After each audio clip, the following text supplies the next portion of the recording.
आज अंजड़ में राष्ट्रीय किसान मजदूर महासंघ के द्वारा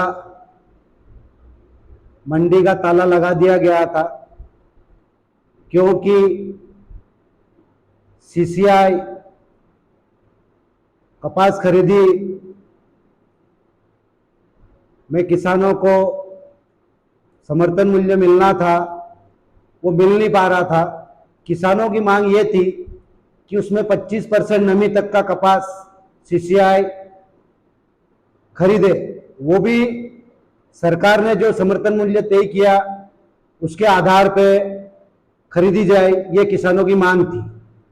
बाकी मैंने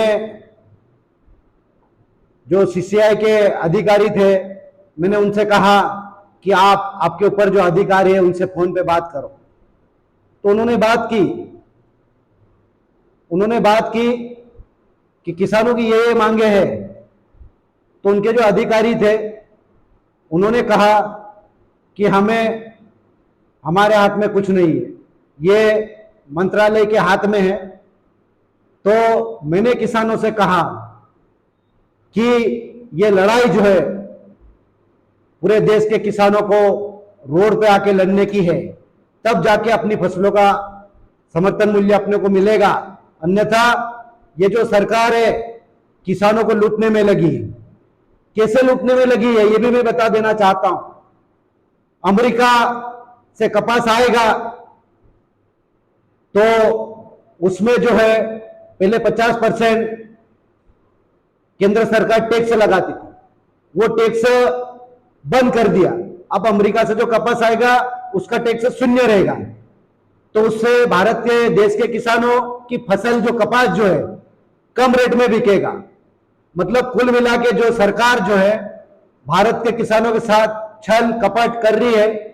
और पहले किसान अभी जो मावठा हुआ दीपावली के कारण, तो कपास ऐसे खेत में खराब हो चुका है।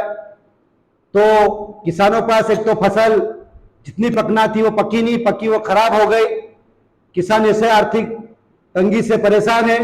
और रहा सहा जो है केंद्र सरकार अमेरिका से कपास बुला के हमारे देश के किसानों को आर्थिक नुकसान पहुंचा रही। तो मेरी मांग है किसानों से कि भैया ये सरकार किसान विरोधी है। अपने फसलों का अगर दाम लेना पड़ेगा तो हमको रोड पे पूरे देश के किसानों का आना पड़ेगा। धन्यवाद।